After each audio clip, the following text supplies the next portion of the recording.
এই মানুষটা নিজের প্রেমিকাকে খুন করেছে, সেটা নিয়ে আবার ডায়েরিতে লিখেছে। শুধু নিজের প্রেমিকাকে খুন করার জন্য ও প্রেমিকাকে বাঁচিয়ে তুলতে চায়। ফাঁকা অন্ধকার ঘরে বসে ওর গাটা ঠান্ডা হয়ে আসছে। কেমন একটা দম আটকে আসছে অর্ণবের। ডায়েরিটা যত পড়ছে ওর মনে হচ্ছে যেন একটা কালো মেঘ ওর মাথার উপর নেমে আসছে। সুস্থ থাকার সমস্ত রসদ যেন আস্তে আস্তে ফুরিয়ে আসছে ওর।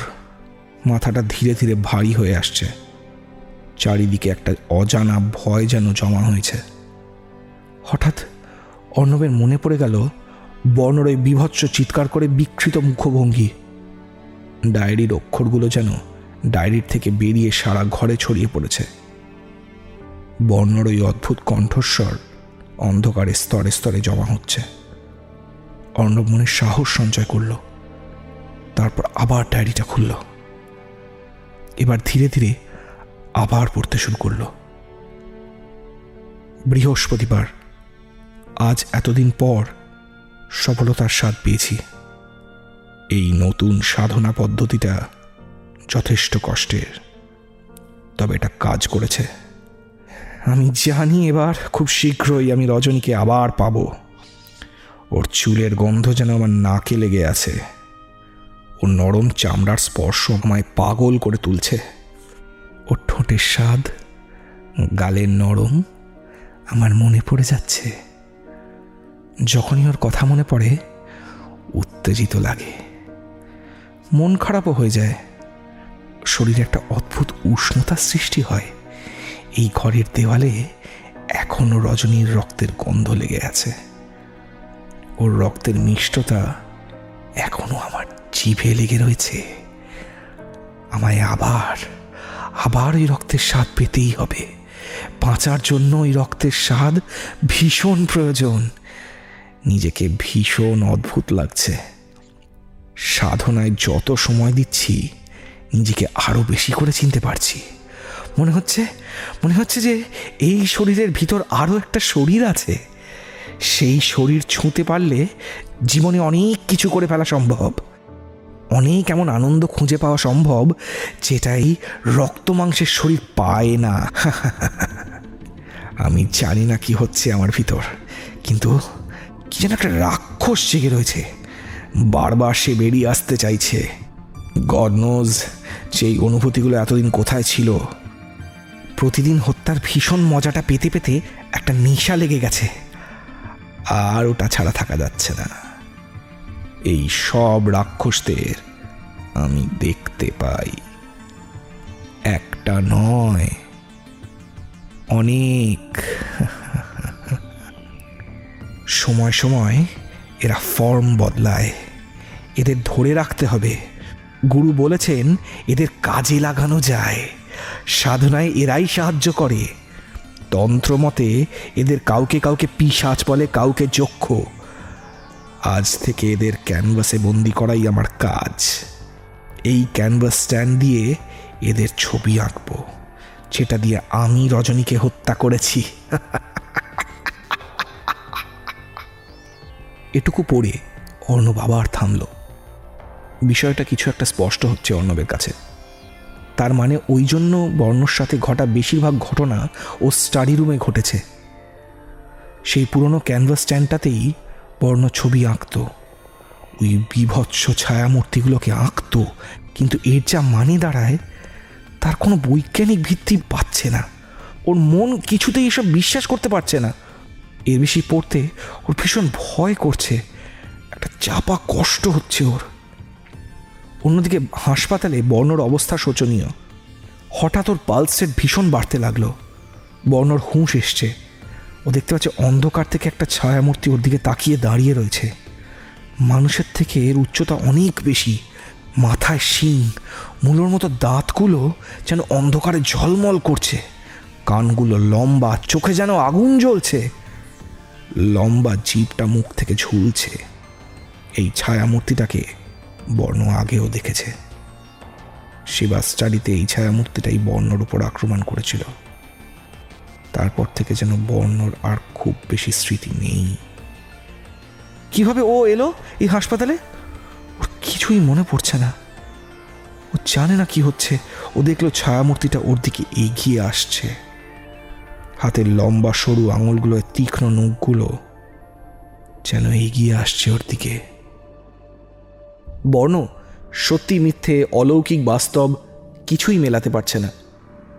হাসপাতালে যা ঘটেছে তা কিছুতেই ঘটতে পারে না।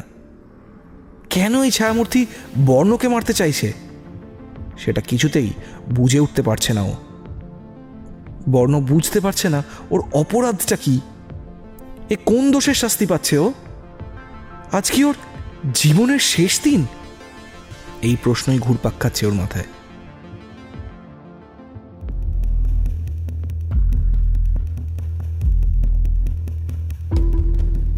বর্ণ দেখল ছায়ামূর্তিটা ওর দিকে এগিয়ে আসছে।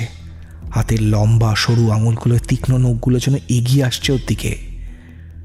অন্ধকার থেকে একটা পিশাচ যেন স্বয়ং মৃত্যুর মতো ওর দিকে তাকিয়ে রয়েছে।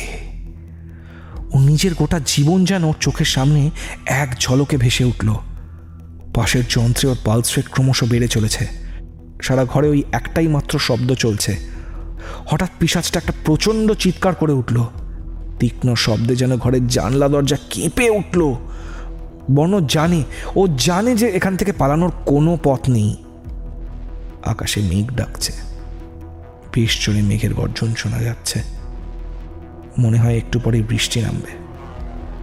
ঠান্ডা হাওয়া দিচ্ছে, কিন্তু হাসপাতালের এই ঘরের কাঁচের জানলা তো বন্ধ ছিল।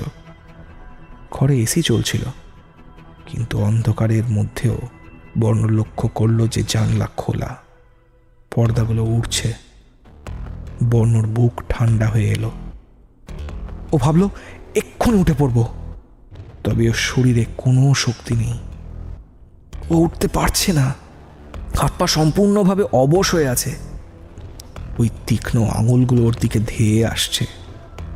বর্ণ চিৎকার করতে চেষ্টা করলো, বাঁচাও, হেল্প, কেউ আছো, প্লিজ হেল্প মি, বাঁচাও। কিন্তু কিছুক্ষণ পর ও বুঝতে পারল যে ওর গলা দিয়ে কোনো শব্দ বেরোচ্ছে না। এখন বাঁচার আর কোনো উপায় নেই। হঠাৎ ও লক্ষ্য করল যে এতক্ষণ যে বীভৎস ছায়ামূর্তি দেখেও ভয় পাচ্ছিল সে আর নেই। তার জায়গায় দাঁড়িয়ে রয়েছে এক শুভ্র পাঞ্জাবি পরা এক বৃদ্ধ। বৃদ্ধ ওর দিকে তাকিয়ে ভয়ঙ্করভাবে হাসছে।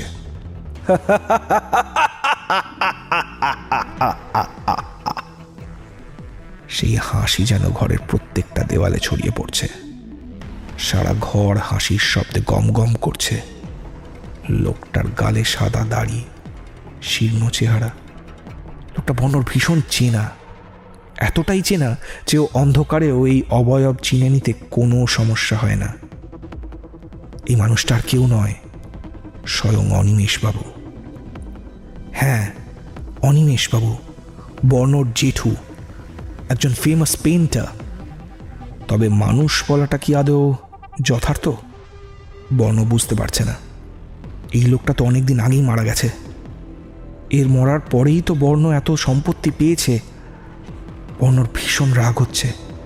এই লোকটার জন্যই বর্ণর জীবন শেষ হয়ে গেছে। যদি ওই বাংলোয় না আসতো তবে ওকে এই সমস্যাগুলো পোহাতেই হতো না। ইতিমধ্যে অনিমেষবাবুর হাত দুটো যেন বর্ণর দিকে এগিয়ে আসছে। বর্ণর গলায় স্পর্শ লাগতেই বোঝা গেল যে অনিমেষবাবুর হাত দুটো বরফের মতো ঠান্ডা। এই ঠান্ডা হাতের স্পর্শ মুহূর্তের মধ্যে বর্ণর সারা শরীরে শিহরণ জাগিয়ে দিল। অনিমেষবাবু এখনো হাসছে, জোরে জোরে, চিৎকার করে করে। ওর হাত দুটো বর্ণর গলায় রাখা। ধীরে ধীরে হাত দুটো শক্ত হচ্ছে। অনিমেষবাবু বর্ণর গলা চেপে ধরছে। বর্ণর দম বন্ধ লাগছে। বর্ণ দেখতে পাচ্ছে যে ওর চোখের সামনে ওই লোকটা হাসতে হাসতে ওর গলা টিপে ধরছে। ওর শ্বাস আটকে আসছে, গলায় যন্ত্রণা হচ্ছে ভীষণ, শ্বাসনালীর ওপর চাপ বাড়ছে, খুব কষ্ট হচ্ছে বর্ণর। হঠাৎ দেখলো অনিমেষবাবুর অবয়ব অদৃশ্য হয়ে গেছে। আবার ফিরে এসছে বীভৎস ছায়ামূর্তি। হাতের তীক্ষ্ণ নখ গলায় গেঁথে যাচ্ছে বর্ণর। এরকম বেশ কিছুক্ষণ চলার পর হঠাৎ হঠাৎ পালস রেট মাপার মেশিন থেকেও আওয়াজ আসা বন্ধ হয়ে গেল। হাসপাতালের নার্সরা ছুটে এলো বর্ণর ঘরে। হাসপাতালের ঘরে যেন এখনো হাসির শব্দ শোনা যাচ্ছে। অন্যদিকে অর্ণব ঘরে বসে ডায়েরিটা হাতে নিয়ে বসে রয়েছে। ডায়েরিটা রাখতে পারছে না হাত থেকে। ওর ভয় করছে। ও বুঝতে পারছে না ও কিভাবে বাকি লেখাগুলো পড়বে, কিন্তু ডায়েরিটা ওকে টানছে। খুব কষ্ট হচ্ছে ওর। এভাবে কি করে রহস্য উদ্ঘাটন করবে ও? দুজনেরই কি অদ্ভুত লড়াই। হাসপাতালে শুয়ে বর্ণ মরিয়া চেষ্টা করছে অনিমেষবাবুর হাত থেকে রক্ষা পাওয়ার। অন্যদিকে অর্ণব নিজের সঙ্গে কেমন যুদ্ধ করে চলেছে। ডায়েরি পড়লে আর কি জানতে পারবে ও, তা ভেবে অর্ণবের ভয় করছে। কিন্তু ডায়েরির ভেতর থেকে ওকে হাত বাড়িয়ে কেউ টেনে চলেছে। ওর মুক্তি নেই। শেষ অবধি জানলে অর্ণব কি আর বাঁচবে? বর্ণ আর অর্ণবের কি পরিণতি একই হবে?